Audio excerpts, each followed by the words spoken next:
toutes et à tous, c'est Ahmed, j'espère que vous allez bien, j'espère que vous avez apprécié la vidéo d'hier. Comme promis, nous sommes en compagnie de Clément, Country Manager Europe au sein de Bybit. Nous avions déjà d'ailleurs réalisé une vidéo il y a à peu près 6 mois de cela, vous la retrouvez d'ailleurs dans les commentaires de cette vidéo, n'hésitez pas à aller la voir si vous l'avez loupé. Je reprends un petit peu et j'annonce les grandes lignes par rapport à Bybit, lancé en 2018 par Benzu à Singapour, 10 millions d'utilisateurs, valeur client SAV 24 heures sur 24, 7 jours sur 7, faible frais, spot, contrat futur, mining, staking, options, plus de 10 longues dans le français, 1500 collaborateurs à travers le monde, donc 40%, des IT, plus de 50 nationalités représentées au sein de la structure. Côté responsabilité sociale et sociétale, Bybit est partenaire de l'UNICEF. Ils ont les slippages parmi les plus faibles du marché, parmi les échangeurs MarkPrice, parmi les plus bas du marché. 25% du budget a été dédié à la sécurité en 2021. Bybit, après être présenté. Clément, peux-tu répondre à cette première question? Nous avons vécu une année 2022 extrêmement difficile sur les marchés crypto et plus globalement sur les marchés traditionnels également. Comment cette année a été vécue au sein de Bybit, Clément? C'est à toi. Alors merci, Hermès de me donner la parole. Bonjour à tous. Donc moi c'est Clément. Effectivement, je suis manager régional pour l'Europe, chez Bybit. Ça fait à peu près 2 ans que j'occupe ce poste. Donc ouais, c'est intéressant de venir un peu parler à la communauté parce que je pense qu'il y a beaucoup d'utilisateurs, de ta communauté Hermès qui utilisent Bybit. Donc, pour répondre directement à cette question, on rentre un peu dans le vif du sujet. C'est vrai que 2022 a été une année vraiment, vraiment très compliquée, pour tout le monde sur les marchés financiers, la crypto et cetera.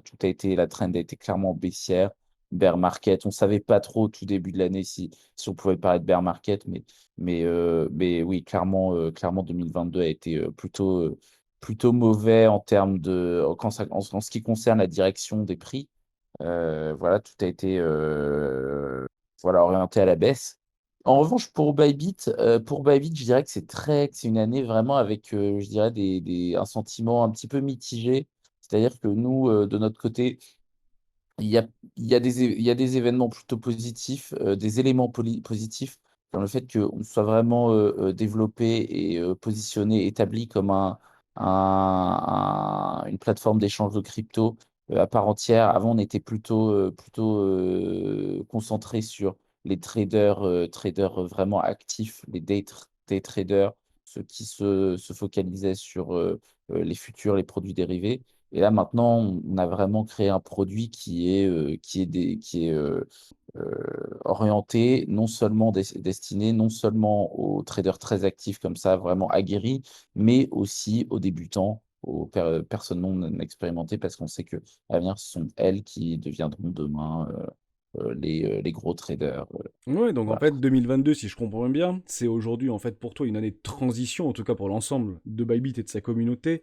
On va essayer d'accompagner l'adoption de masse et c'est clairement ce qui a été vu par rapport aux différentes annonces qui a été faites notamment sur le Web.3. D'ailleurs, ça me permet de me donner une forme de transition parce que c'est une question que je voulais te poser.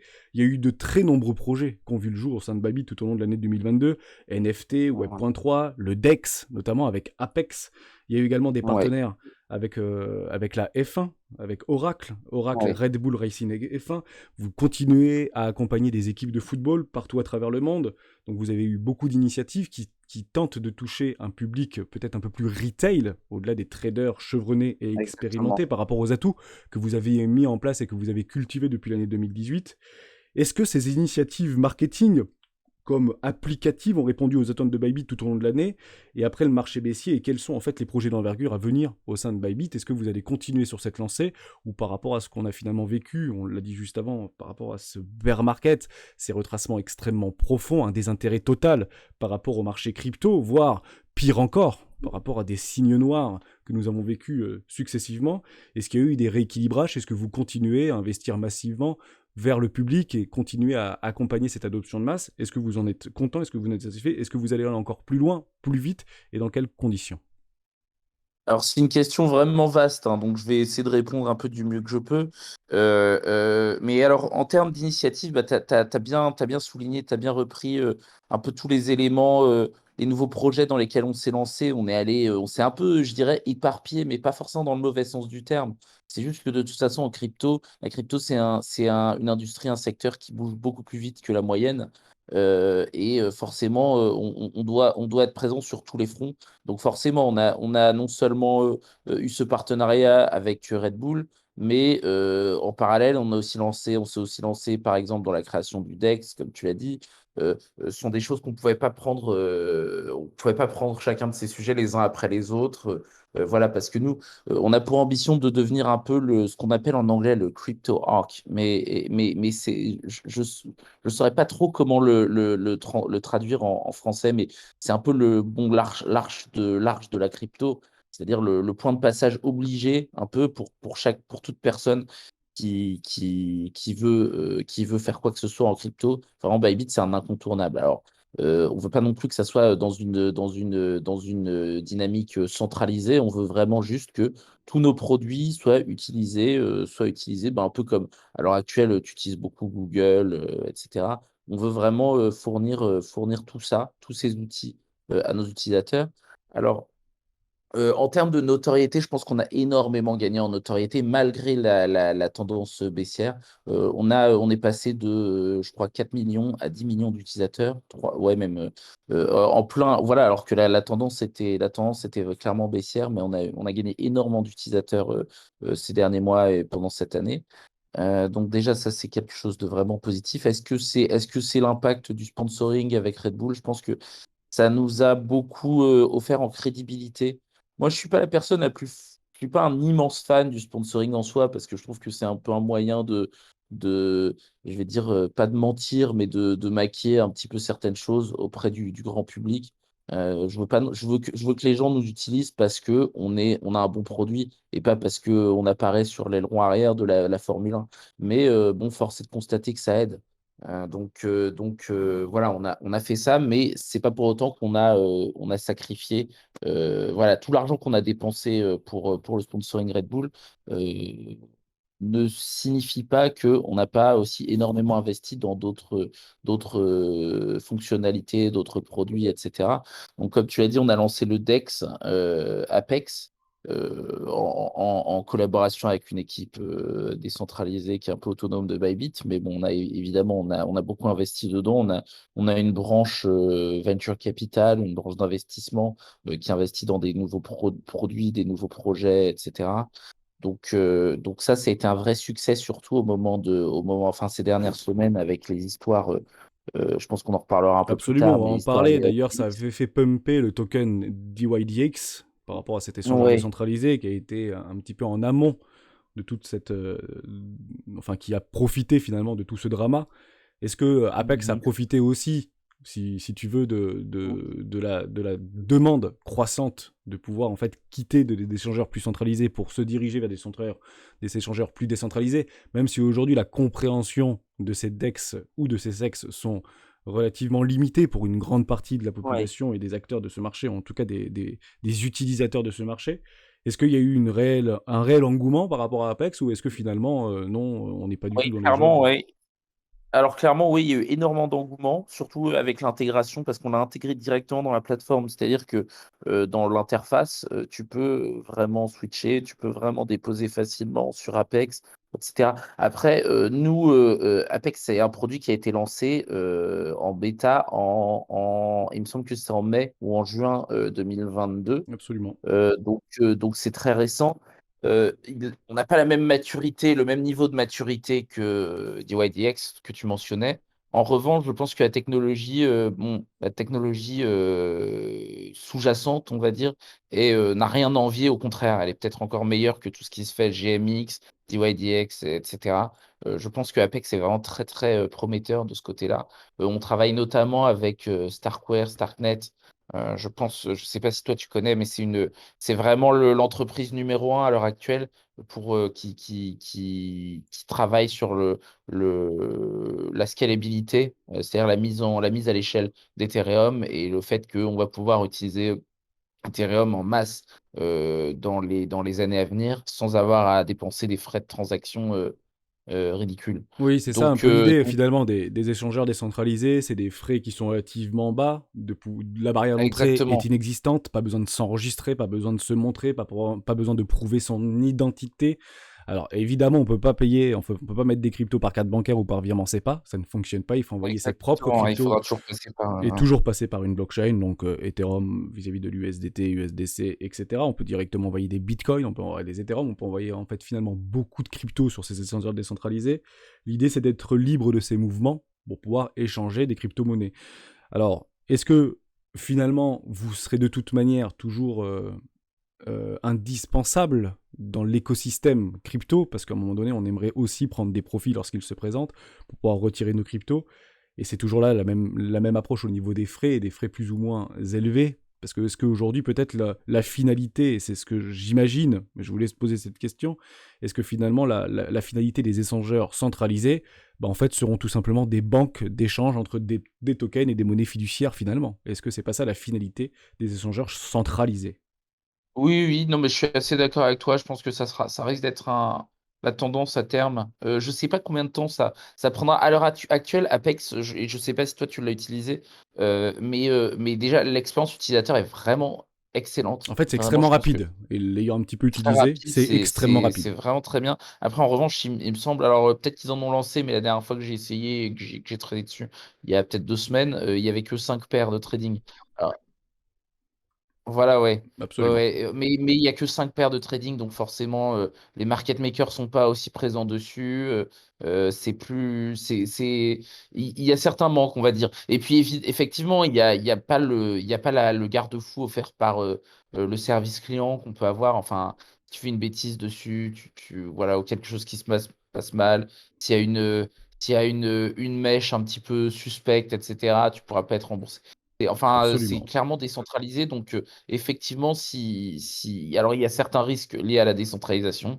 C'est-à-dire que si tu perds tes clés privées, bah, tu perds tous tes fonds, et cetera. Alors que chez Bybit, bah, si tu perds ton mot de passe, tu peux contacter notre service client, tu leur donnes ta carte d'identité ou ton passeport et puis on peut débloquer ton compte. Donc bon, il y a quand même des avantages aussi. Je dirais que l'échangeur centralisé a quand même un peu plus de flexibilité. On peut accorder des frais, des politiques de frais un petit peu spéciales à certaines personnes, certains utilisateurs, certains affiliés, etc. Nous, évidemment, c'est ce dont on a besoin parce qu'on travaille avec on va dire des VIP. À l'heure actuelle, bon, je vais dire quelque chose, c'est pas vraiment un scoop, je pense que les gens s'en doutent. Je dirais que moins de 20% de nos utilisateurs nous rapportent plus de 80% de notre revenu. C'est la règle des Oui, c'est la fameuse, 80-20. voilà, les La 80-20 de notre plupart des Pareto, tout gens, à c'est fait. sûr que la plupart des gens qui déposent 100, 200, 500, pour être tout à fait transparent, on les aime, on les veut, on est très heureux de les avoir sur notre plateforme, mais ce ne sont pas eux qui font notre revenu au jour le jour. C'est plutôt les baleines, comme on dit, les whales, Évidemment. qui ça. Mais elles ont Donc voilà, j'ai un peu dévié par rapport au sujet, à la question initiale, mais bon. et on a Voilà, Apex, remarqué vraiment, c'est très et prometteur. Voilà. et on a remarqué Clément que ces Whales-là, la smart money, qui fait la pluie et le beau temps finalement de ces échangeurs centralisés, ont pris un sacré coup de chaud. Et elles ont eu très peur. On l'a vu par rapport à la chute des FTX, donc c'est clairement une question qu'aujourd'hui tout le monde se pose, et encore moi aujourd'hui, elle fait partie d'un choc violent psychologique, et je pense qu'en disant ça, beaucoup vont se reconnaître. Parce qu'en fait, il existe beaucoup de concurrents, il y a beaucoup d'échangeurs centralisés, donc Binance, il y a eu KuCoin, Crypto.com, Bitfinex, Coinbase, et précédemment, et bien évidemment, il y a quelques semaines encore, FTX, il y a eu un impact très dur, surtout celles et ceux qui étaient engagés au sein de cette plateforme, beaucoup en faisant la promotion, et des grandes stars de ce monde en ont fait la promotion. Ouais. Concrètement, quel impact a eu FTX vis-à-vis de Bybit, sur les projets en cours de Bybit, sur la stabilité même de Bybit, ainsi que la confiance des utilisateurs vis-à-vis de Bybit? Alors, je sais que la réponse sera très probablement assez similaire à tous les autres échangeurs, mais clairement, d'un point de vue psychologique, au sein de l'entreprise, ou du CEO Benzo éventuellement, comment il l'a ressenti, comment il l'a communiqué au sein de son entreprise, un petit peu comme au tweet qu'il avait fait vis-à-vis de Alameda, vis-à-vis de Caroline ou vis-à-vis de Sam, par rapport au bit DAO? Est-ce que tu as sell market les tokens? Est-ce que t'as pas respecté les 100 millions qu'on s'était dit, etc. Donc, il y a eu beaucoup de choses qui ont été vues sur Twitter notamment et sur les différents réseaux sociaux. Mais d'un point de vue plus global, comment s'est passé en fait d'un point de vue psychologique au sein de tout l'écosystème Bybit, mais plutôt au sein de l'entreprise Bybit, ce drama en fait, ce signe Alors, noir ou ce drame? alors déjà, j'aimerais revenir sur un événement en amont de l'histoire d'FTX. Il y a eu je crois que c'était en juin, il y a eu le crash de Luna, la faillite de Three Arrow Capital. Ça, Absolument. c'était peut-être le premier événement vraiment qu'on n'a pas trop vu venir en 2022, mais qui a vraiment eu un impact énorme sur tout le marché crypto. Et on sait aussi qu'il a quand même son rôle à jouer aussi dans la faillite d'FTX, hein. Mais donc cette histoire avec Luna, Bybit, on était très fiers de dire qu'on s'en était très bien sorti parce que on n'avait pas déjà on n'avait pas d'investissement dans Luna nous-mêmes. C'est Binance notamment qui a perdu beaucoup d'argent là-dessus. On n'était pas, on travaillait pas beaucoup avec Three Arrow Capital, le plus gros hedge fund, euh, l'un des plus gros hedge funds de la crypto. Voilà, on travaillait pas non plus avec eux, donc on était sorti quasiment indemne de ça, mais on avait perdu quelques plumes, mais vraiment pas grand-chose. Donc on était presque renforcé par rapport à nos concurrents. Et ensuite FTX, c'est vrai que nous, on l'a pas trop vu venir, on se doutait pas de ça. Ça a été un peu un choc, pour être honnête, en interne. Enfin, on suspectait pas ça. C'était un échange d'une plateforme qu'on respectait beaucoup, hein. En termes d'utilisation, etc., c'était vraiment bien FTX, Absolument. rien à dire. Voilà, on pouvait s'inspirer d'eux de temps en temps. On avait plus de fonctionnalités, mais alors moi typiquement, j'ai aucun problème à dire que j'utilisais beaucoup FTX pour tout ce qui était retrait en fiat. C'est pour moi, à l'heure actuelle, on en reparlera plus tard, mais pour moi, c'est une des choses. Pour déposer en fiat sur Bybit, c'est plutôt simple, mais pour retirer en fiat, c'était très compliqué sur Bybit. Bon, on va revenir là-dessus, mais on a un plan pour ça, hein. Donc, voilà, ça a été un coup de massue pour nous. Et en fait, le problème, c'est que nous, même si contrairement à FTX, nous, on n'a pas utilisé, nous n'utilisions pas l'argent des utilisateurs, les dépôts des utilisateurs pour trader nous-mêmes. Parce que Bybit, on le rappelle, n'a pas de ce qu'on appelle une trading house. Vous voyez, tu vois, FTX était attaché à Alameda Research, qui Absolument. est voilà, ce qu'on appelle une trading house. Je ne sais pas comment le dire en français, mais oui, Une une salle des maison de marchés. trading, une entité de trading. Voilà, une entité de trading. Et en fait, Alameda a perdu énormément d'argent et donc ils ont dû utiliser les, les, les dépôts des utilisateurs pour se couvrir, ce qui est complètement, enfin non seulement illégal, éthiquement, euh, voilà, c'est complètement fou. Et nous, comme justement, nous, on ne traite pas contre nos utilisateurs, on est juste là on a juste nous, à la base, ce qu'on fournit, c'est juste un moteur de trading, un service on va dire, de matchmaking, donc pour matcher, pour mettre en relation des gens qui veulent acheter, des gens qui veulent vendre. C'est tout ce qu'on fait, mais on n'est pas les market makers, on n'a pas de maison de trading, d'entité de trading, voilà, contrairement à FTX et à Alameda. Et donc, ça Donc il y a une nous forme de a ségrégation en fonction des protégés. responsabilités de chacun. Ok. Voilà, nous, ça nous a vraiment protégés, du risque de faillite lié à ça. Et en fait, j'ai envie de dire, ça a vraiment amené c'est quand même un vrai débat, c'était un sujet de fond parce que tout le monde était d'accord avec le fait que FTX et Alameda étaient des entités, des sociétés un peu sœurs.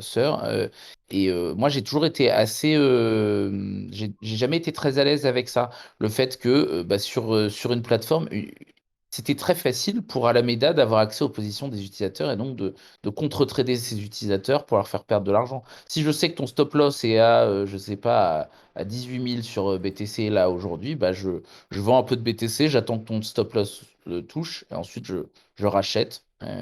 Et voilà, c'est très facile. Donc nous, c'est quelque chose qu'on s'est refusé à faire parce que on se dit qu'à terme, les utilisateurs s'en rendent compte et bon voilà, et c'est pas une manière honnête de gagner de l'argent, etc. Donc voilà, on s'est dit que c'était pas tenable sur le long terme.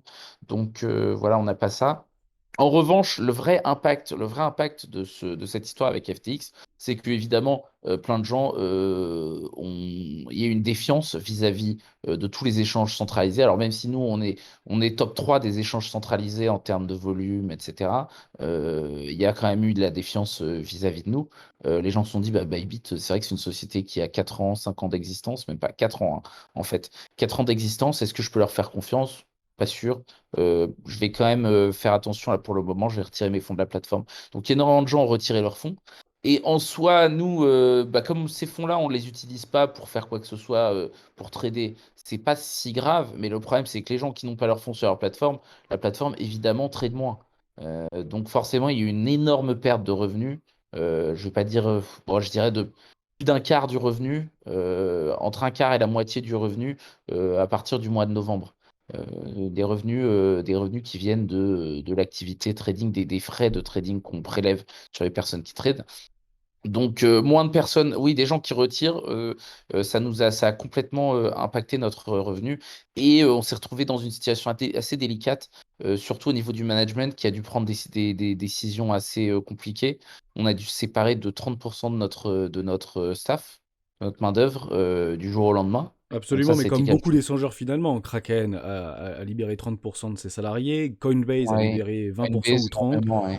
Binance se gargarise de dire qu'il continue à embaucher, mais parce qu'il a une situation plutôt dominante et plutôt confortable, et qui est Bien sûr. d'ailleurs quasiment à l'origine de cette fameuse proof of reserve, et sans pour autant revenir, parce que aujourd'hui Amazon est rentable, Facebook est rentable, me semble-t-il, beaucoup de GAFAM sont rentables, et pourtant ils licencient beaucoup de personnes. Donc c'est finalement la loi du marché ou la loi de l'entreprise d'un point de vue plus global. Je rebondissais juste à ce que tu as dit précédemment, que FTX ou même d'autres échangeurs dit frais très faibles ou voire gratuits trade contre leurs clients, mais ça se fait depuis très longtemps dans la Oui, finance traditionnelle.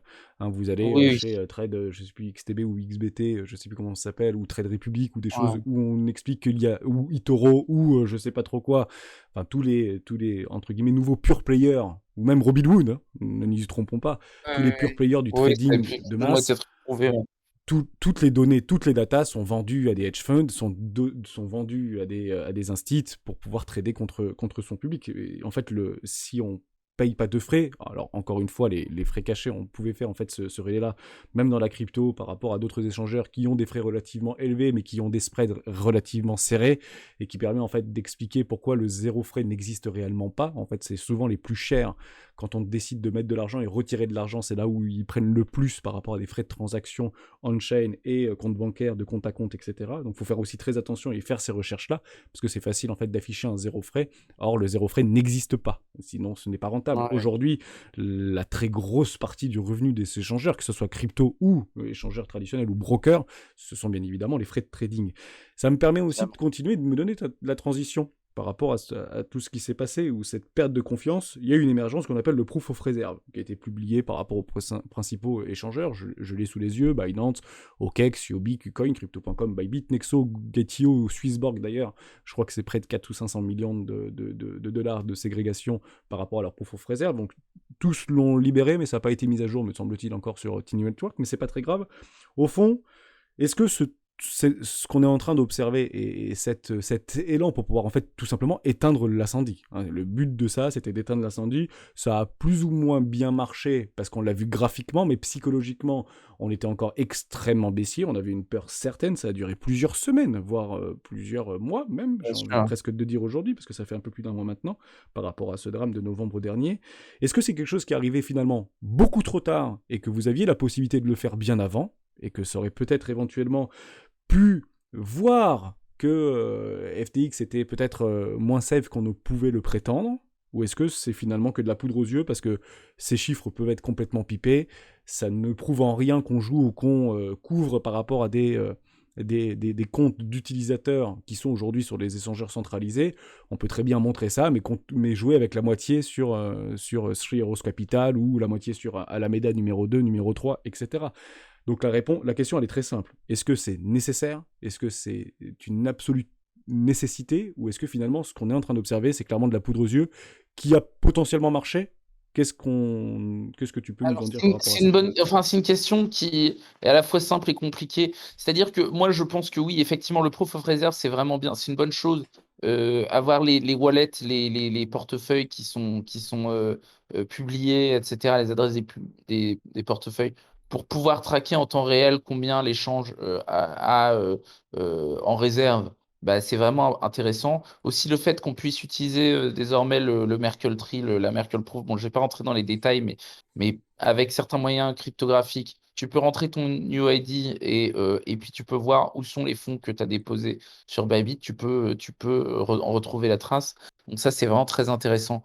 En revanche, il y aura toujours une petite zone d'ombre pour dire, tu sais, c'est bien, on peut annoncer que nous, on a par exemple 2,5 milliards de dollars dans nos réserves, dans nos wallets. Est-ce qu'on peut prouver directement que tous les dépôts, la somme cumulée de tous les dépôts nets de tous nos utilisateurs est de 2,5 milliards et non pas, peut-être que nos utilisateurs ont déposé 4 milliards, tu vois, donc peut-être qu'il y aurait un trou d'1,5 milliard. Évidemment, hein, ce n'est pas ce que je dis. Ce que je veux dire, c'est je dis pas que nous, il nous manque 1,5 milliard, nous, chez Bybit, mais ça pourrait être le cas. Donc, c'est un peu la limite de ce fameux proof of reserve. C'est-à-dire que si vous cherchez vos fonds, vous pouvez voir qu'on les a dans nos wallets, mais peut-être que certaines personnes ont déposé avant et c'est très difficile de montrer qu'on a encore tous les fonds de qui couvre l'historique de tous les dépôts sur la plateforme. C'est assez compliqué. Il faudrait faire appel à certaines sociétés d'audit. Alors, tu as vu que Mazar avait cessé de collaborer avec Absolument. Binance. Voilà, pour certaines raisons. Le problème, c'est que ce sont des sociétés qui ne sont pas du tout spécialisées dans la crypto. C'est quelque chose de tout nouveau pour eux. Pour elles, elles n'ont pas on sent les compétences, mais alors évidemment, elles peuvent les mettre en place, mais ça prend un peu de temps. Ça se fait pas en 2 mois, en 3 mois. Elles ont peur aussi que ça, finalement, que ça affecte, que ça nuise à leur image, nuise à leur réputation, parce elles veulent pas prendre le moindre risque. Ouais, parce que ça pourrait nuire à leur réputation, à leur crédibilité au sein d'autres industries. Donc, Voire à l'heure perdre des actuelle, clients, voire de perdre des clients, oui, voilà, perdre des d'institutions clients, ouais. financières. Oui, exactement, qui sont un peu Absolument. contre la crypto, qui ah non, mais oui, ça pourrait se voilà, donc j'ai envie de dire que c'est très compliqué. Moi, j'aimerais dire à tous nos auditeurs, à toute ta communauté, venez, chez Bybit, nous, on est clean, c'est top. Moi, je pense que c'est le cas. Ensuite, pour le prouver, c'est toujours très compliqué.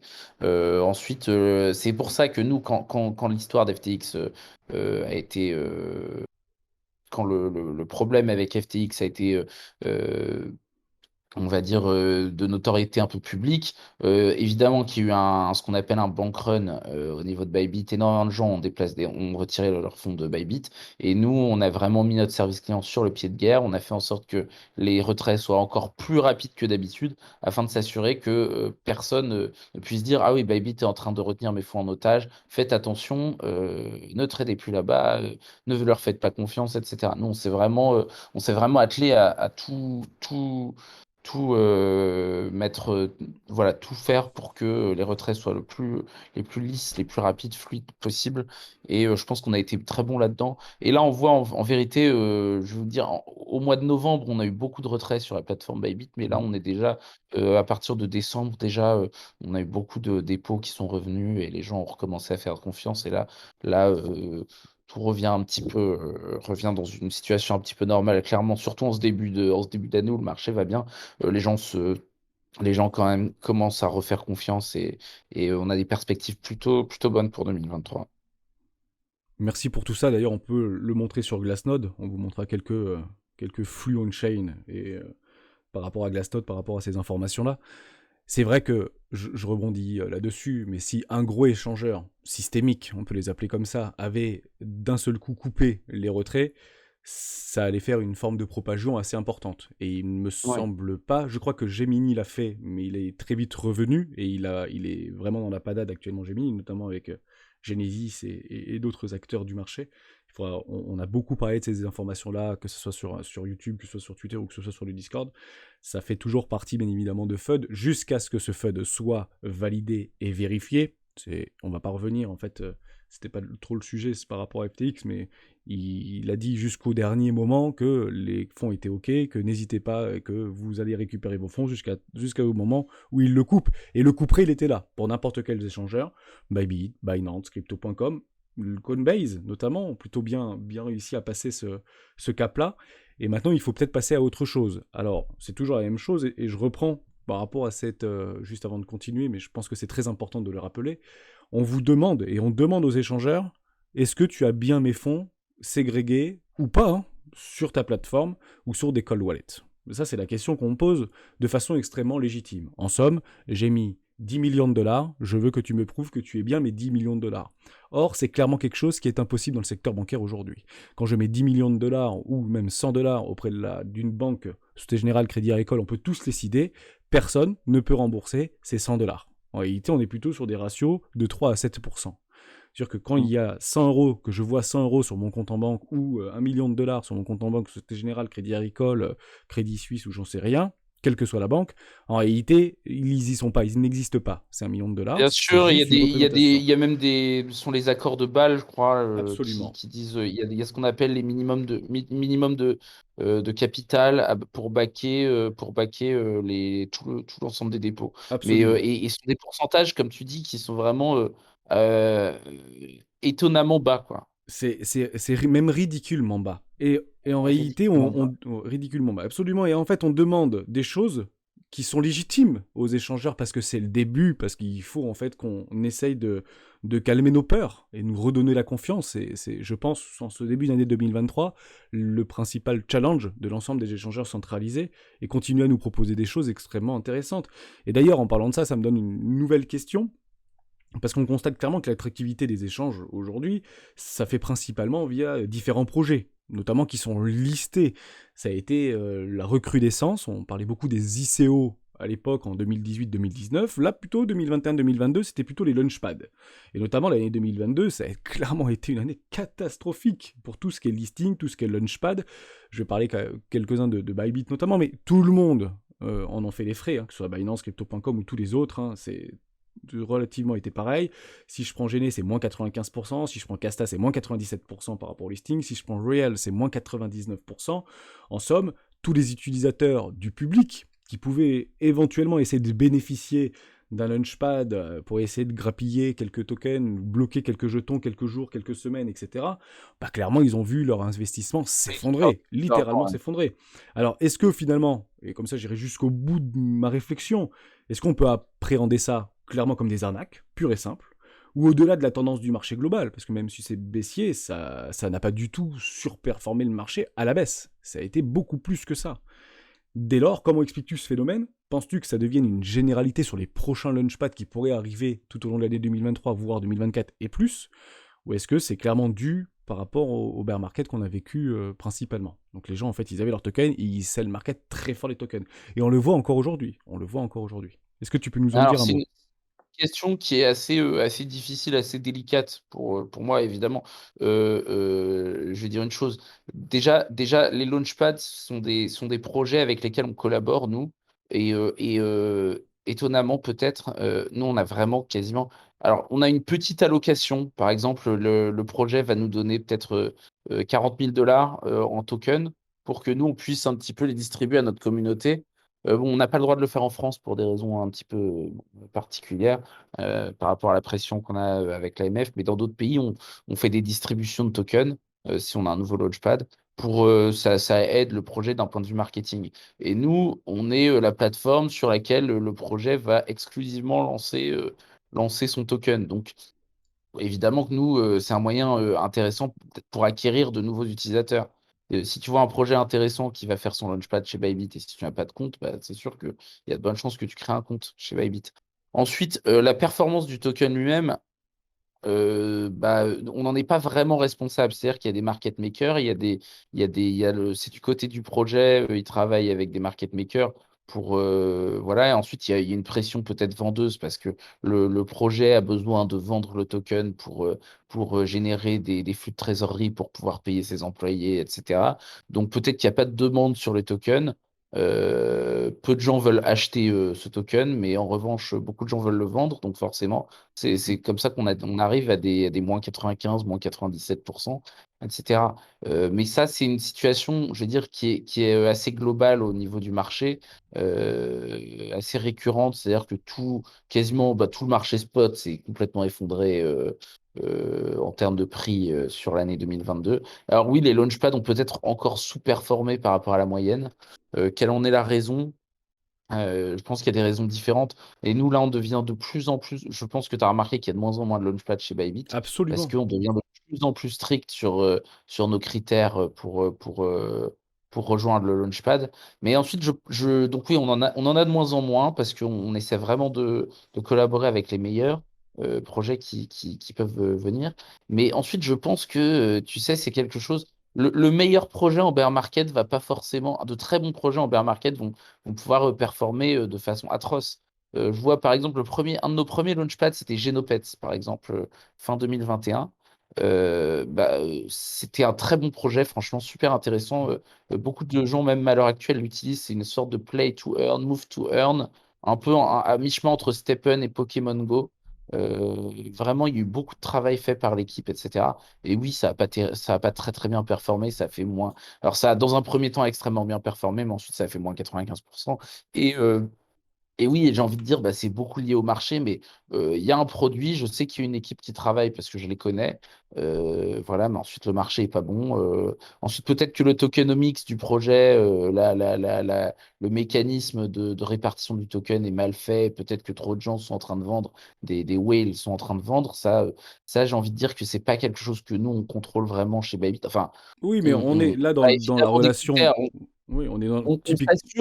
s'assure que le projet n'est pas vraiment un scam, mais oui, ensuite, si le projet sous-performe, c'est pas vraiment de notre faute. Mais effectivement, on essaie de faire en sorte d'avoir vraiment de bons projets, des projets assez attractifs Ouais, pour c'est Bybit. intéressant ce que tu dis. En fait, quand il y a de la publicité, du marketing qui tourne sur Twitter, sur Bybit, etc., qu'on reçoit des mails, soyez prêts, c'est J-5, J-4, etc., on s'attend, quel que soit l'échangeur d'ailleurs, mais Bybit principalement, puisqu'on est sur cette idée-là, de faire une recherche fondamentale forte, extrêmement poussée, pour justement protéger ses utilisateurs. C'est ça vraiment le but. Donc quand on s'aperçoit, et pour le coup c'est un cas très général, d'autres ont moins baissé que certains launchpads ont moins baissé, bien évidemment, mais ça a quand même pris minimum moins 75, moins 80%. Est-ce que ça aurait pu être différent en plein bull run? La réponse est oui. Dès lors, et très probablement oui. Encore une fois, aucune certitude, mais est-ce que ces launchpads vont peut-être revenir de façon beaucoup plus forte lors d'un nouveau cycle haussier? Ou est-ce que finalement, justement, on va pas en mettre trop, on va plutôt mieux réfléchir, mieux cartographier, mieux analyser fondamentalement ces différents projets qu'on va lister sur nos plateformes, Binance, Bybit, Crypto.com, etc., peu importe. Ou est-ce que si, justement, l'objectif, c'est de continuer à avoir un maximum de projets, envoyer un maximum de tokens sur la Non, je plateforme pense et to the moon, c'est ça l'idée. Je Donc, pense que l'approche actuelle est plus à faire vraiment, à essayer de limiter la quantité, de faire vraiment dans la qualité. Ça ne veut pas dire qu'il n'y a pas eu de qualité au préalable, mais en fait, on se rend compte que c'est ce qui marche le plus, c'est ce dont on a besoin. Comme je disais au début, il n'y avait pas de spot sur Bybit jusqu'à il y a 1 an et demi, jusqu'en septembre ou octobre 2021. On a listé, à l'heure actuelle, je pense qu'il y a plus de 300 ou 400 tokens qui sont listés sur Bybit. Mais au début, évidemment, qu'on a dû un peu se construire ce qu'on appelle une sorte de catalogue. mhm. Un petit peu, on a dû s'allier à des projets pour avoir des tokens qui sont exclusivement listés sur Bybit parce qu'on savait que c'était comme ça que ça allait attirer des nouvelles personnes. Maintenant, on a une certaine base d'utilisateurs, des utilisateurs assez fidèles au niveau du spot qui sont chez nous déjà, qui nous connaissent, qui ont déjà un compte chez nous. Là, maintenant, on n'est plus forcément dans l'acquisition, on est plus dans la maintenance, dans le fait que, évidemment, s'il y a des nouveaux projets intéressants, on va les lister, mais on se rend compte que, il faut vraiment plus insister sur la qualité que sur la quantité. Et donc, voilà, on essaie d'être très, très, très exigeant voilà, vis-à-vis des projets qu'on liste. Parce que je peux te dire que tous les jours, je suis contacté par des projets qui veulent être listés sur Bybit. Et honnêtement, il y C'est en a évidemment, on va un rechercher la liquidité, on va rechercher, d'ailleurs, ça fait partie d'un marketing. Ouais, voilà, c'est ça. Je dirais qu'il y en a peut-être moins, ouais, environ un sur 50 qui est retenu environ. D'accord. Tu vois, donc, Oui, parce que c'est donc, vrai que quand on a accès, quand je crée un projet crypto, j'ai accès à Bybit, Binance, Crypto. Enfin, automatiquement, je touche des millions de personnes qui potentiellement peuvent me faire voilà. pump Voilà, littéralement mon token, exactement. évidemment. On a 10 millions de personnes à travers le monde. Voilà, ouais. Donc forcément, tu sais que d'une façon indirecte, Bybit va t'aider dans ton marketing. Ensuite, faut savoir aussi que pour nous, tout ça, les listings, etc., c'est pas vraiment un outil pour gagner de l'argent. C'est-à-dire qu'on ne gagne pas d'argent. Contrairement à d'autres échanges, on ne facture pas de frais de listing. On ne demande pas aux échanges 5, 10, 20 de millions de payer. dollars. À une époque, je sais que Binance, par exemple, faisait payer 1 million de dollars chaque équipe une équipe qui voulait lister. Alors, c'était soit 1 million de dollars cash, soit une allocation, peut-être 5% des tokens. Et ensuite, ils écoulaient les tokens sur le marché, enfin, à leurs utilisateurs. Nous, comme on sait d'où on vient, on sait que on avait un profil d'échange plutôt centré sur les dérivés, on n'avait pas de spot. On s'est dit, si on commence à mettre des barrières à l'entrée élevées, à demander énormément d'argent pour être listé chez nous, sachant que on n'est pas, c'est pas ce sur quoi on est spécialisé, on sait que personne va accepter. Donc, on a décidé de ne pas charger, de ne pas facturer de frais de listing aux projets qui listent chez nous. En revanche, on leur demande, voilà, comme j'ai dit, parfois de donner peut-être 50 000 dollars qu'on écoule auprès de la communauté, qu'on distribue sous forme de giveaway ou autre de récompense à la communauté. Ou vous dynamisez au niveau du earn, par exemple, vous faites du 100%, 120%, 200% pendant un mois, pendant 2 semaines, etc. Exactement, voilà, C'est les une launch forme pools. d'attractivité. Exactement, Mais d'ailleurs, exactement. en parlant de listing, j'ai beaucoup de membres de la communauté des rois. Je ne vais pas tous les citer parce que beaucoup me le demandent. Mais est-ce que c'est possible, par exemple, de lister CSPR, Casper? Est-ce que c'est possible de lister VXV parce qu'il y a des super fondamentaux derrière? Est-ce que c'est possible de lister MNW, par exemple? Comment ça se passe au niveau des Oui, bien listings, sûr. Alors, sans pour autant parler de oh, Launchpad, mais comment ça se passe au niveau des listings chez Bybit? Est-ce que vous avez peut-être une adresse, quelque chose pour... généralement, on a un formulaire, je crois que c'est sur notre site, etc., un formulaire à remplir pour les équipes qui veulent lister. Et nous, je sais que toutes les candidatures sont examinées. C'est-à-dire que, il y a des milliers, à l'heure actuelle, il y a des centaines, des milliers de projets de tokens. Et on est très sollicité, mais on a des gens, je dirais qu'on a une équipe de recherche de je crois, plus de 5 personnes qui toute la journée, ne font que examiner les candidatures de listing et qui fournissent des arguments pour dire bah oui, c'est vrai que ça pourrait être intéressant, ou alors non, il ne faut pas lister ça, etc. Donc ils étudient en permanence. Euh, Oui, sachant qu'ils sont déjà ensuite, sur d'autres gros échangeurs. Si on prend oui, CSPR, c'est oui, sur bien sûr. crypto.com par exemple, c'est sur Bitpanda, Alors, c'est oui, sur oui, bien sûr. plein Alors d'échangeurs ensuite, déjà, des gros échangeurs. donc, soit le projet lui-même, soit l'équipe du projet ou d'autres personnes peuvent remplir ce formulaire, soit on peut, bah, évidemment, toi, tu peux me faire une demande et puis moi, je te mets en relation avec les équipes ou je mets le projet en relation avec les équipes de listing, etc.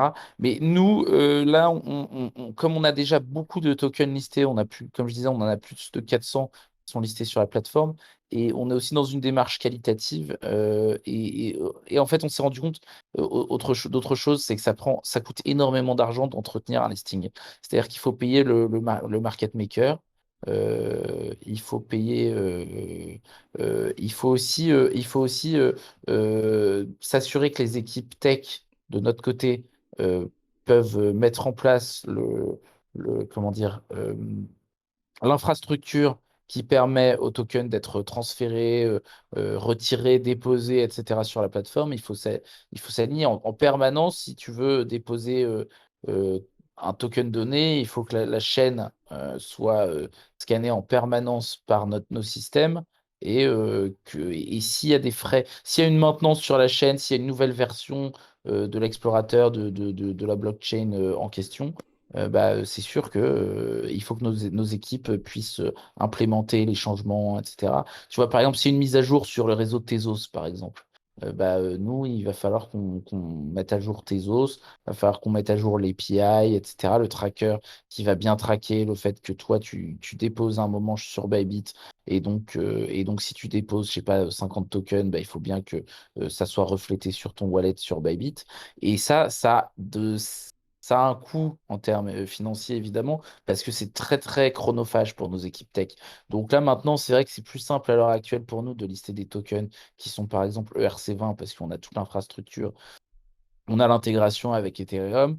Voilà, on a aussi une intégration avec, par exemple, Tezos, avec Avalanche, avec, voilà. Mais si tu me parles d'une nouvelle chaîne, un nouveau listing, comme par exemple une nouvelle infrastructure, comme par exemple Optimum, ça coûte énormément d'argent et énormément de temps à nos équipes pour intégrer ça et pour lister ce token et pour intégrer cette chaîne à notre échange. Du temps est principalement une question de sécurité finalement. Oui, bah oui, forcément, parce que si tu intègres, si tu fais la moindre erreur, tu sais que tu peux être hacké, et cetera. Donc ça, tout ça, ça ajoute en friction et en potentiel, ce qu'on appelle en anglais des point of failure, je sais pas comment, des points d'échec, on va dire, en français. C'est sûr que si tu maîtrises pas complètement la nouvelle chaîne que tu intègres, et s'il y a un petit risque, tu fais courir un risque à l'échange dans son entièreté, à toute la plateforme. Il D'accord, suffirait à un hacker d'exploiter la moindre faille pour que ça coûte énormément d'argent à la boîte, à d'accord. Bybit. Merci pour ça. Donc soyons patients, mais c'est pas quelque chose enfin, d'impossible. Donc Vous oui, allez ce que je continuer voulais à les dire, c'est qu'en fait, lister. oui, mon message voilà, mon C'est message, surtout c'est par qu'on rapport à la peut demande en fait de totalement vos lister de utilisateurs. nouveaux projets. Ça a un coût pour nous, ça a un coût pour nous. Ça ne nous rapporte pas beaucoup de lister de nouveaux projets. Ça a un coût. Si ce sont des projets qui sont utiles, si une vraie demande, on peut très bien les lister. Soit venir vers moi, soit remplir directement le formulaire sur le site. Oui, Il absolument, mais suffit de faire une recherche ça me fait Google. penser, tu réponds exactement à la question, en réalité. Ce qui vous intéresse et ce qui intéresse les échangeurs, mais c'est complètement normal, c'est là où il y a une forte volatilité, des grosses news qui arrivent. Par exemple, Ouais, le Dogecoin n'était pas listé sur Coinbase au début de l'explosion de Dogecoin. C'est bien l'explosion de Dogecoin qui a fait que ce token soit listé sur Coinbase. Mais si on prend ouais. l'exemple, je le reprends parce que je l'ai sous les yeux, et c'est vrai que c'est une demande assez récurrente par rapport à la communauté des rois vis-à-vis de CSPR Casper. C'est dommage d'attendre que Casper soit à 5, 6, 7 dollars pour le lister sur Bybit, alors que beaucoup de la communauté des rois suit Casper et on est obligé d'aller peut-être sur un autre échangeur pour pouvoir s'en procurer, Assez pour pouvoir d'accord. le. C'est toujours la même chose. Non, bah, très Partons du bien. principe que c'est sur dans les starting blocks et puis attendons ça parce que c'est vrai que voilà, c'était juste une demande qui était faite, mais beaucoup de tokens évidemment sont dans ce cas-là et c'était sympa d'avoir la démarche, en tout cas la thématique pour éventuellement Bien lister des sûr. tokens. Je sais qu'il y a des tokens assez importants, des projets assez importants qui ne sont pas listés chez nous. Par exemple, VeChain Ouais. c'est pas listé chez nous, alors que c'est un token assez populaire, notamment en France. Donc ça, c'est quelque chose, je pousse souvent les équipes spot à le lister, mais elles me disent, ah ouais, mais la priorité est ailleurs à l'heure actuelle, Absolument, etc. je Donc, comprends, et c'est sur les contrats futurs, on peut le trade quand même, VeChain. oui, oui, oui, oui, Mais oui, c'est pas sur le exactement. spot, donc vous avez En spot, voilà. aucun problème avec ça. Après, évidemment, je le dis, je le répète, on met jamais tous nos œufs dans le même panier. Il y a beaucoup d'échangeurs qui proposent ce type de token, que ce soit Uniswap, etc. Vous pouvez même le swapper sur d'autres. On a une infinité aujourd'hui de possibilités, potentiellement pour spéculer ou pour bloquer, pour ceux qui font un petit peu de earn, etc. Je continue sur les questions des membres et on finira sur des questions des membres. J'ai voulu essayer Bybit, notamment on peut le faire un petit dépôt sans KYC pour tester rapidement. J'ai jamais pu le faire. Message du service client m'ont donné pas vraiment une bonne impression et puis finalement j'ai laissé tomber. C'est dommage. Alors, Alors oui, c'est dommage. Je sais qu'en ce moment, il y a eu des petits soucis, notamment. Alors, c'est pas forcément le cas de cet utilisateur. Il y a certains utilisateurs qui se sont trompés avec certaines références. Il faudrait que je retrouve, mais par exemple, pour les dépôts en fiat, des gens qui ont alors, parfois, c'est surtout les dépôts par virement SEPA. Les gens ont mal rentré leur nom entier, et donc même si le virement a bien eu lieu, mais donc c'est pas relié. C'est-à-dire que si tu transfères par exemple 500 € sur la plateforme, le fait que tu n'aies pas utilisé le bon nom, tu n'aies pas renseigné le bon nom dans la case nécessaire, peut-être que tu as rajouté ton deuxième prénom, ou peut-être justement que tu n'as pas rajouté, bah, ça fait que ton dépôt n'est pas encore pris en compte. Mais là, on est en train de travailler à ce que d'ici 3 jours, tout ça soit régularisé. Mais alors, cet utilisateur, peut-être qu'il parle pas de virement SEPA, peut-être qu'il parle d'un virement en carte bancaire. Ouais, peut-être une carte bancaire, 5 KYC, juste pour tester, mettre 50 euros ou 100 Alors euros, oui, bénéficier par du carte bonus bancaire, dépôt et... j'ai l'impression. Moi, il me semble il faut faire le KYC quand c'est par carte bancaire. D'accord. Malheureusement, après, peut-être que voilà, peut-être qu'il y a certains processeurs, parce qu'on travaille avec plusieurs fournisseurs, mais il me semble que oui, normalement, il y a besoin du KYC. J'ai envie de dire que en vérité, si ouais, pour faire des transferts et pour ne pas avoir utilisé le KYC, généralement, il faut essayer d'éviter d'utiliser la passerelle Fiat de Bybit. Parce que à partir du moment où on utilise la passerelle Fiat, nous, c'est avec nos fournisseurs, avec tous les partenaires en Fiat avec lesquels on travaille, par exemple une banque ou un réseau de cartes bleues ou des choses comme ça, ils vont nous dire, ah, mais si des gens viennent faire une transaction chez vous, pour déposer de l'argent, nous, on doit connaître votre identité. Donc, c'est pas un prérequis, Absolument. c'est pas quelque chose que nous, on aimerait. Moi, pour être tout à fait honnête, et je parle pas forcément au nom de Bybit, mais moi, j'aime l'anonymat, j'aime l'absence de KYC. En revanche, pour des raisons de lutte contre le blanchiment d'argent, etc.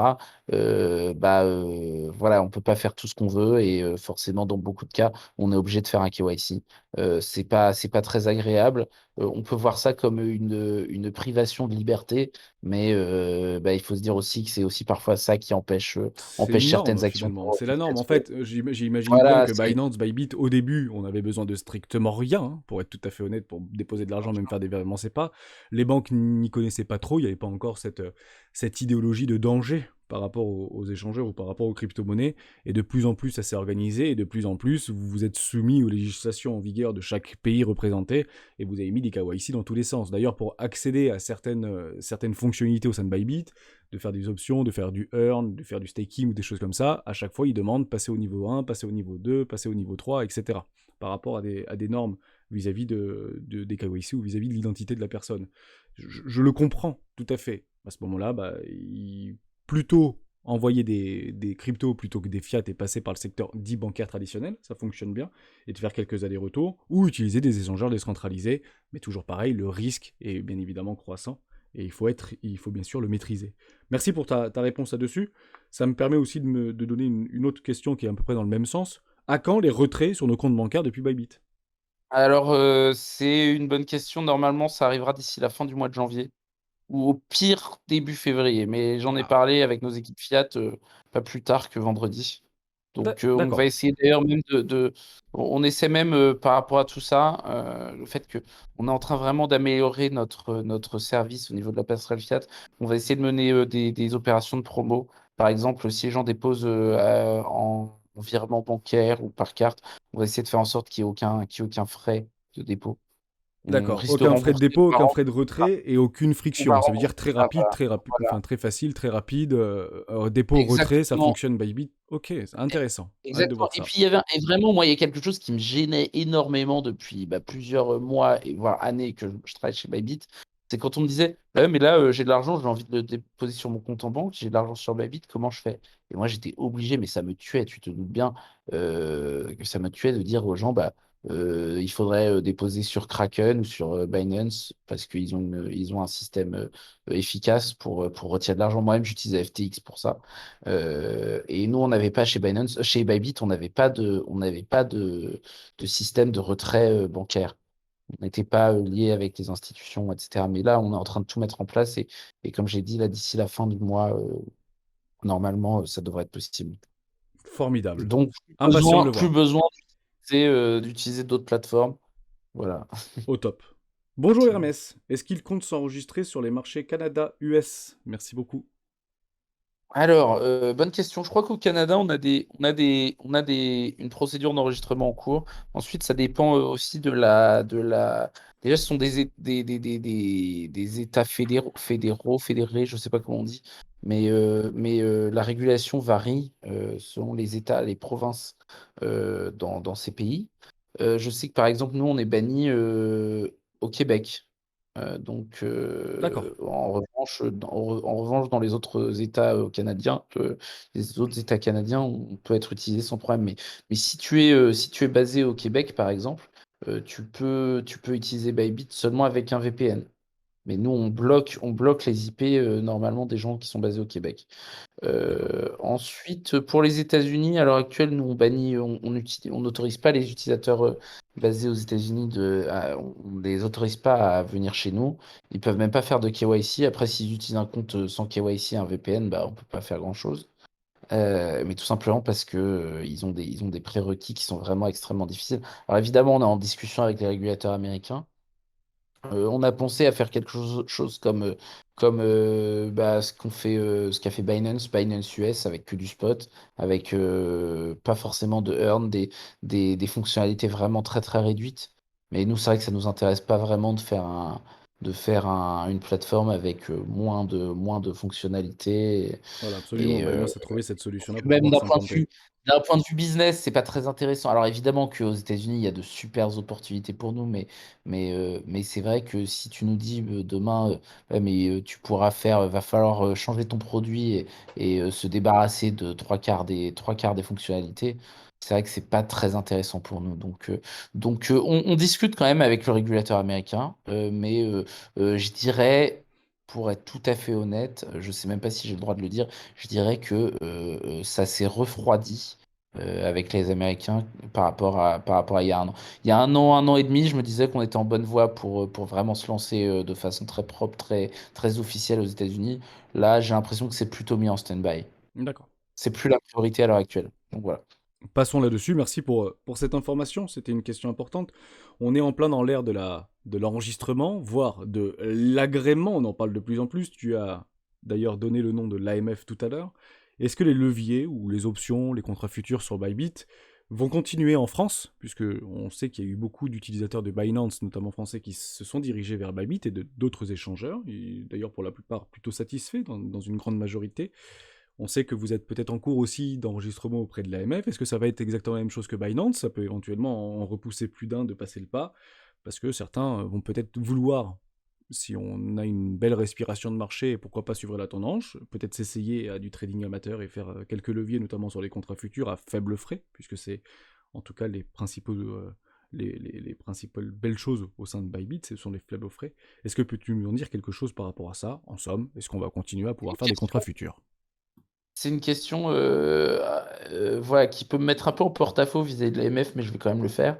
Euh, euh, C'est-à-dire que nous, on a été en contact avec l'AMF qui nous a mis sur sa liste noire des échanges en France. Pourquoi? Parce qu'on avait fait une pub, je sais plus si tu te sens de l'explication. On avait une pub qui était arrivée sur Le Parisien, l'application du Parisien, et donc on a été condamné, enfin on a été mis sur la blacklist pour avoir fait la promotion de nos services à une audience française, alors que normalement on n'a pas le droit de faire de pub, tu vois, par exemple à la télé ou dans les médias, etc. On n'a pas le droit de diffuser une bannière Bybit. Maintenant, on fait plus ce genre de choses parce qu'on sait que on n'a pas le droit de le faire. Nos équipes légales sont au courant, nos équipes marketing sont au courant. En revanche, on a bel et bien discuté avec l'AMF pour être retiré de cette liste noire. Les discussions sont toujours en cours. On a vraiment montré patte blanche auprès de l'AMF. Euh, J'espère qu'on sera retiré de cette liste noire très bientôt. Même si j'ai pas l'impression, pour être tout à fait honnête, que les utilisateurs de la communauté crypto prêtent vraiment attention à ça. Parce qu'ils savent qu'au final, il y a 10 millions d'utilisateurs de Bybit qui font confiance à Bybit. Donc le fait d'être sur la liste noire de l'AMF, évidemment, je vais être tout à fait honnête, ça la fout un peu mal, on va être honnête. Mais c'est pas pour autant qu'on a volé l'argent de nos utilisateurs, etc. Oui, il y a des explications Euh, cohérentes et qui sont crédibles, hein. C'est vrai que de plus en plus, par rapport à ce qu'on voilà. entend depuis quelques semaines maintenant, voire moins maintenant, mais plus précisément depuis une semaine ou deux, c'est clairement le manque de crédibilité de nos institutions politiques, nos institutions d'agrégation, nos institutions d'enregistrement, Voilà. qui sont un petit peu mis à mal depuis aujourd'hui quelques temps, puisque en réalité, quand on commence à regarder un petit peu ce qui se passe sous le tapis, parce qu'on est, entre guillemets, obligé de s'y intéresser plus aujourd'hui qu'hier, et c'est parfaitement normal par rapport vis-à-vis des précédents événements. Mais si en fait on explique par A plus B que FTX aurait éventuellement fait ce qu'il a fait, même s'il avait été enregistré auprès de PSAN ou voire agréé auprès de PSAN et que ça n'empêche en rien de continuer ces agissements-là, en fait, ça met des gros coups sur la crédibilité de ces institutions, bien évidemment. Donc l'objectif, c'est pas de leur casser du sucre sur le dos. Je pense qu'elles sont nécessaires pour protéger, bien évidemment, le consommateur, en tout cas le guider, le renseigner, le conseiller. C'est toujours l'objectif de ces instances-là. Est-ce que c'est pour autant nécessaire de bloquer ou d'épingler sur liste noire, liste blanche, ça c'est bien, ça c'est pas bien, parce que beaucoup étaient sur liste blanche, sont passés en liste noire, et beaucoup en liste noire sont repassés en liste blanche, bien évidemment. Donc Sûr. je... Et pour finir, oui, pour continuer à répondre à ta question, nous, donc on est dans cette démarche un peu de discussion avec l'AMF. Nous, on veut vraiment montrer patte blanche. Après, il faudrait d'abord régler ça pour pouvoir prétendre à une licence PSAN. Nous, pour le moment, on est vraiment dans la démarche de se faire retirer de la liste noire d'abord, puis de postuler à la licence PSAN. En fait, en vérité, il va aussi y avoir la licence MICA à l'échelle européenne, voilà, à laquelle on peut prétendre. Et bah, la licence MICA, elle est vraiment inspirée du PSAN et elle aura plus ou moins les mêmes effets à l'échelle européenne. Et une dernière chose que je veux dire, donc nous, pour le moment, on reste dans la configuration actuelle. Nous n'avons pas le PSAN, nous gardons les futurs ouverts pour l'ensemble de nos utilisateurs. Ensuite, voilà, évidemment, on fait en sorte que les produits dérivés soient utilisés de façon raisonnable par les gens. On leur donne ce qu'on appelle des disclaimers pour leur dire de ne pas faire n'importe quoi, mais on croit vraiment en la liberté de chacun, au droit à chacun de pouvoir utiliser les produits qu'ils souhaitent. Donc, on est heureux de continuer à proposer des contrats dérivés à nos utilisateurs pour le moment. On n'a pas en vue, on n'a pas de l'idée, on n'a pas de l'intention de mettre fin à cette fonctionnalité. Très bien. Merci pour toutes ces précisions. Encore une question je pense très importante. On fait souvent ce distinguo-là entre les gros échangeurs, donc généralement Binance, Bybit, Bybit le géant, enfin Binance le géant, Bybit le challenger. Et j'ai une question d'un membre. Qu'ont-ils à proposer qu'il ait des marques du mastodonte Binance? Je précise que je n'utilise pas Bybit, donc peut-être que la réponse est évidente pour certains.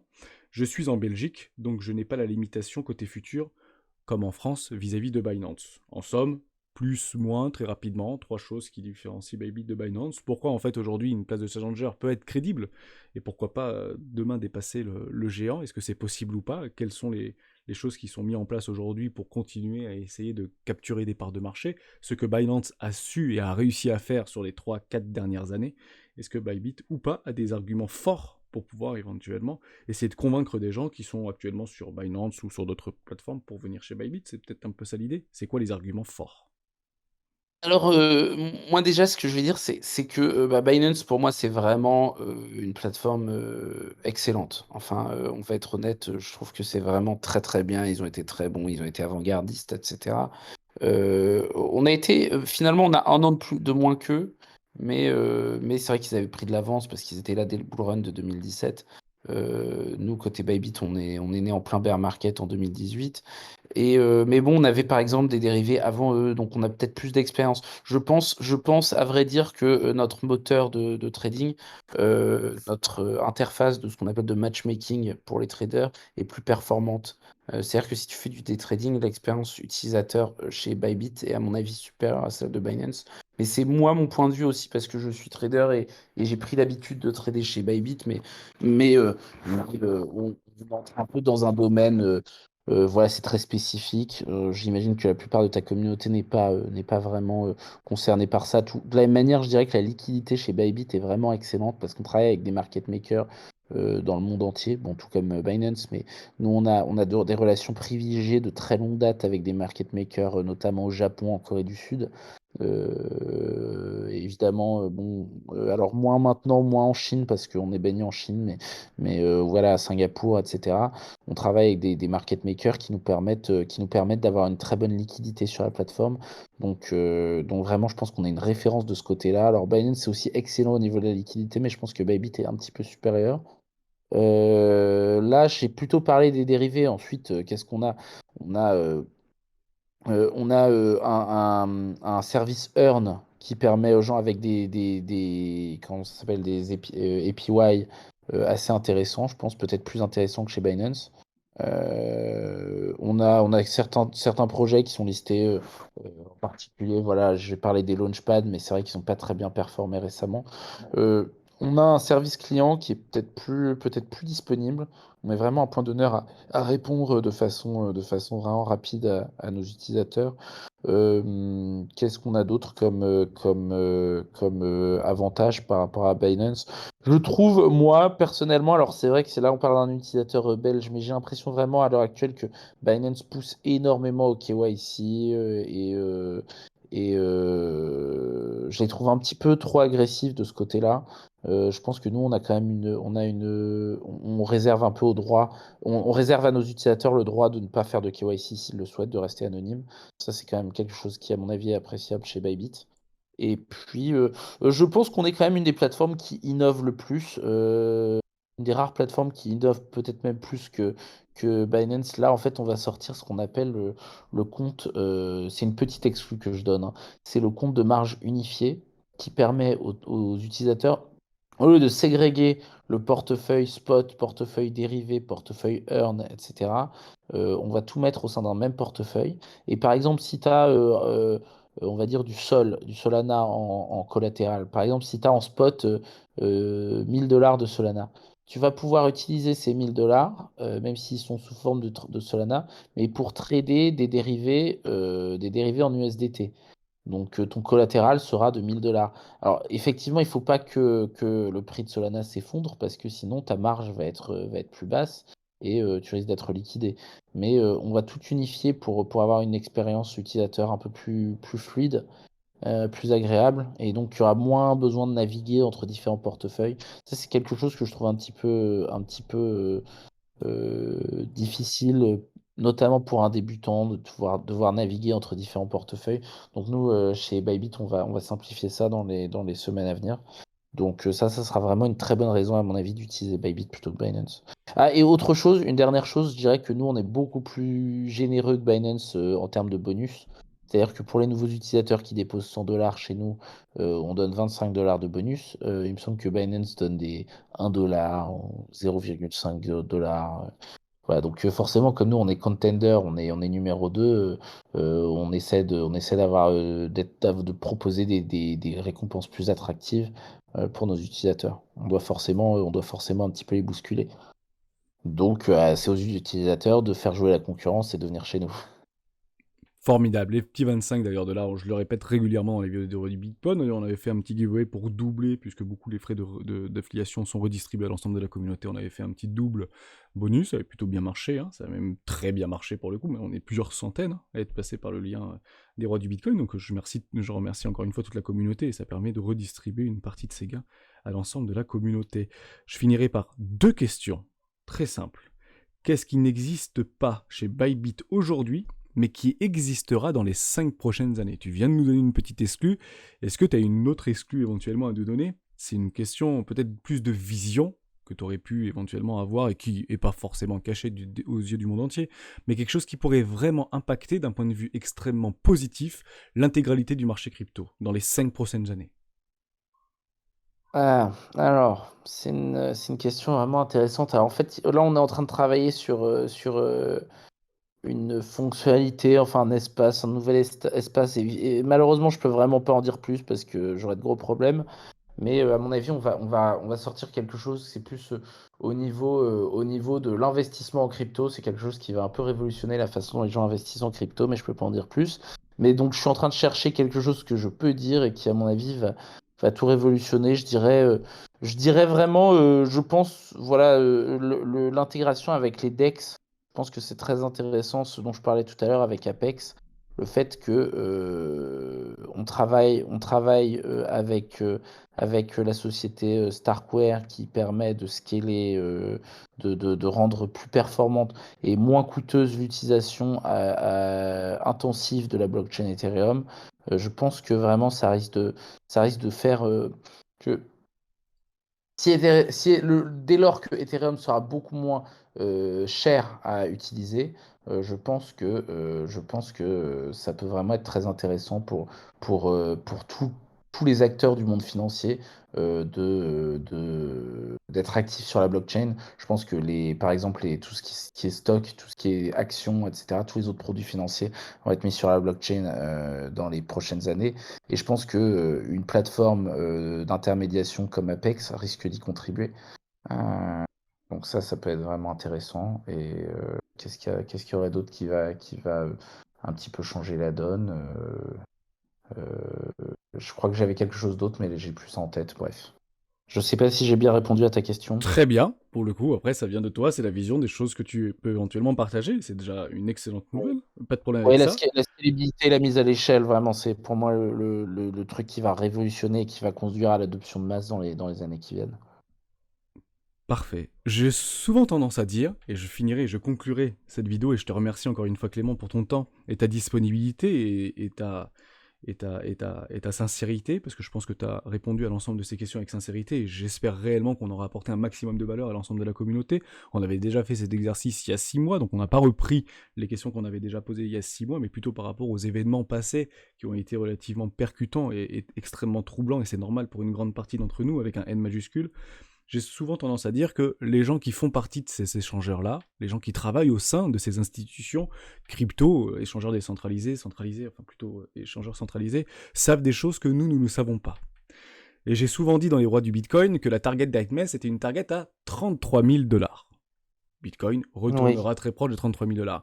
Est-ce que potentiellement tu peux nous donner la target de Clément, qui potentiellement n'influencera pas la target de Bybit, mais vraiment la target de Clément dans les 6 prochains mois, finalement, la fameuse target d'ici l'été 2023. Est-ce que tu as une target? Est-ce que tu joues un scénario en particulier?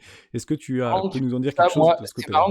c'est marrant que tu me dises ça parce que moi j'ai exactement la même chose. Moi je dirais, j'avais 32 en tête pour pas mal de raisons. Moi je suis un peu un trader, enfin je trade un peu moins en ce moment, mais clairement je suis très intéressé par tout ce qui est analyse de marché, etc. Et moi ma conviction c'est qu'on aura un rebond. Je suis relativement bullish pour ce début d'année.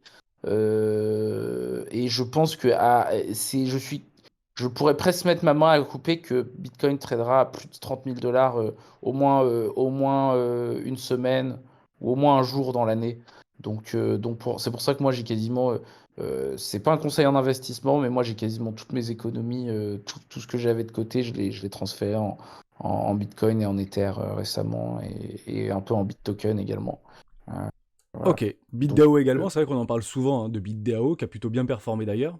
Ok, toi t'as mis ouais, une grande partie de tes économies dans Bitcoin et dans BitDAO. BitDAO, tu es ouais, pour le là coup le j'en ai principal racheté. concerné. Surtout que BitDAO, là, on est en train de créer. Alors, on est en train de créer une blockchain spécifique. Voilà, en fait, c'était aussi ça la question précédente où tu me demandais des choses qui risquent de bouleverser un Sauf que petit ça, peu le t'avais peut-être pas le monde. droit de le dire pour le coup. Non, si, ça c'est bon, ça j'ai le droit de le dire. En fait, Ça arrive. ça a déjà été annoncé, on est en train de construire, de mettre en place notre propre blockchain et on s'est vraiment entouré d'acteurs vraiment renommés, d'ingénieurs vraiment de grands talents pour faire ça. Alors je dis on, en fait non, c'est pas nous, c'est le BitDAO qui n'est pas du tout, qui a distingué de Bybit. Effectivement, Bybit a énormément investi dans le BitDAO, mais c'est vraiment deux entités différentes.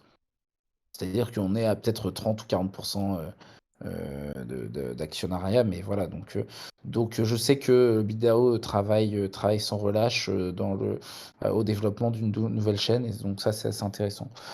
Oui, donc j'ai pas mal investi dedans. Ensuite, voilà, je veux pas que ce soit pris pour un conseil en investissement. Il y a évidemment une chance pour que Bitcoin retourne à 12 000, 14 000 d'ici peu, mais moi je suis assez optimiste. Et je pense qu'on va entamer une phase haussière. Après, une fois qu'on sera à 30 000, on peut très bien redescendre à 15 000. Voilà, ne prenez pas tout ce que je dis pour du conseil en investissement, ni même pour une analyse à court terme.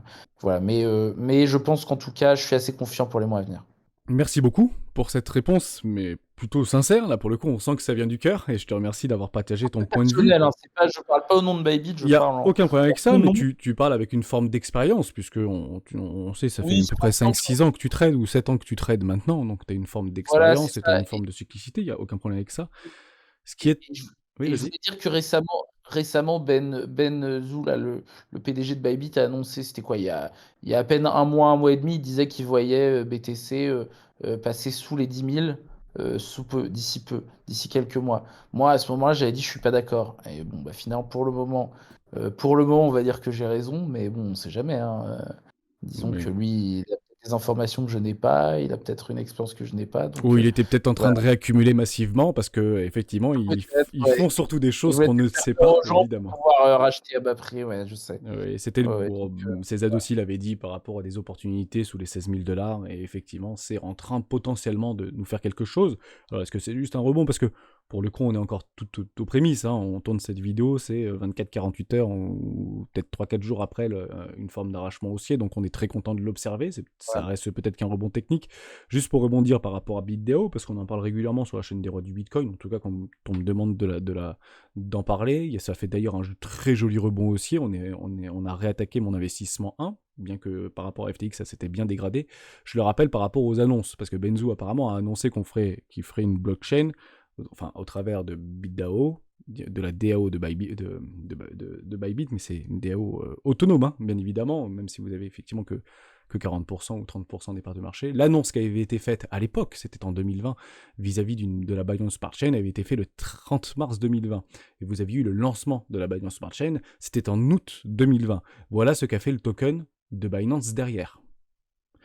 Alors, les performances passées ne reflètent en rien les performances futures, et encore moins en fonction des intégrateurs qui vont être faits, que ce soit sur la Binance Smart Chain ou que ce soit sur Bybit, ou sur la chaîne de blocs de BitDAO. Ça n'a peut-être probablement rien à voir, mais en tout cas, ce n'est, et ça on peut le répéter enfin, de façon assez allègrement, que ce n'est jamais différent.